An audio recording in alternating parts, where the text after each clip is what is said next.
Rahul Gandhi BJP को लेकर खूब दुष्प्रचार कर रहे हैं। राहुल गांधी को लग रहा है कि जनता उनके झांसे में आ जाएगी।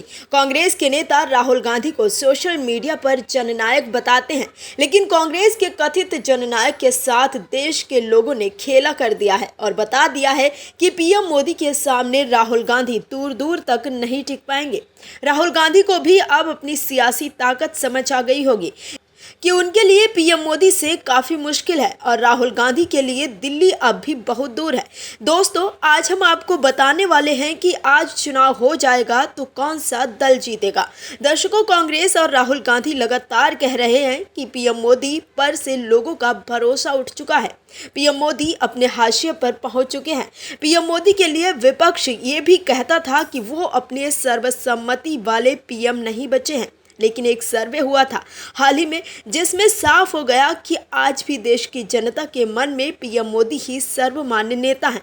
पीएम मोदी के आगे पीछे कोई भी नहीं है। पीएम मोदी के सामने राहुल गांधी आज भी नहीं ठहरते हैं। आखिर क्या कुछ निकला सर्वे में, बताते हैं आपको इस रिपोर्ट में। दोस्तों, कुछ ही महीने हुए जब लोकसभा चुनाव में जीत के साथ भारतीय जनता पार्टी की अगुवाई वाले राष्ट्रीय जनतांत्रिक गठबंधन ने 291 सीटें जीतकर लगातार तीसरी बार सरकार बनाई। पीएम मोदी की अगुवाई वाली सरकार के तीसरे कार्यकाल के 3 महीने होने को है। नई सरकार के शुरुआती कार्यकाल के बाद जनता का मिजाज कितना बदला है और अगर आज आम चुनाव हो तो दिल्ली दरबार की तस्वीर कितनी बदलेगी, राज्य में क्या नया सीन होगा। मूड ऑफ द नेशन ने इसको लेकर सर्वे किया। सर्वे के आने के बाद कांग्रेस को बड़ा झटका लगा है, क्योंकि प्रधानमंत्री पद के लिए नरेंद्र मोदी अभी भी सबसे लोकप्रिय चेहरा है।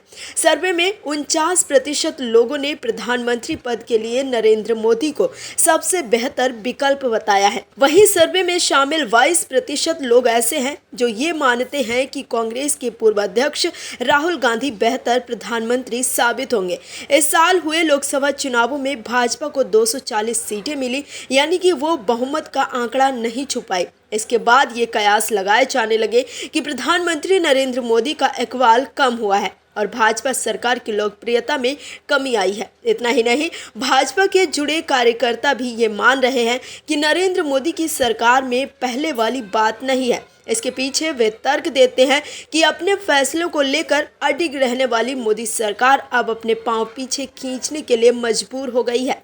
इसके लिए वे वक्फ बोर्ड बिल को जेपीसी के पास भेजकर ठंडे बस्ते में डालने की बात हो या लेटरल एंट्री वाले अपने आदेश को वापस लेने के मुद्दे का तर्क देते हैं। सोशल मीडिया पर सरकार समर्थक भी इसको लेकर आलोचना करते रहते हैं। हालांकि सरकार लोगों की मांगों को वृहद दायरे में रख कर निर्णय ले रही है, ये बात कोई समझने को तैयार नहीं है। पिछले बार की भारी बहुमत वाली सरकार में भी पीएम मोदी ने विरोध के बाद 3 कृषि कानूनों को वापस लिया था। ये सब जनता के हित और उनकी आकांक्षाओं के अनुरूप सरकार की प्रतिक्रिया थी। हालिया सर्वे उनके इस दावे को झुठला रहा है कि मोदी सरकार का जलवा कम हुआ है। पीएम मोदी के तीसरे कार्यकाल शुरू होने के बाद इन्हीं विषयों पर जनता का मूड जानने के लिए आज तक ने सी वोटर के साथ मिलकर मूड ऑफ द नेशन सर्वे किया। इस सर्वे में प्रधानमंत्री पद के लिए नरेंद्र मोदी की पसंद के आसपास कोई भी नेता नहीं है। राहुल गांधी को उनसे आधे से भी कम लोग पीएम पद के लिए पसंद कर रहे हैं। ऐसे में कांग्रेस के लिए ये सर्वे किसी झटके से कम नहीं है। कांग्रेस राहुल गांधी को जननायक बताती है, लेकिन कांग्रेस के जननायक तो पीएम मोदी के सामने कहीं टिक नहीं पा रहे हैं। Bureau report, OMH news. और भी वीडियोस देखने के लिए चैनल को सब्सक्राइब करें और बेल आइकन को दबाएं।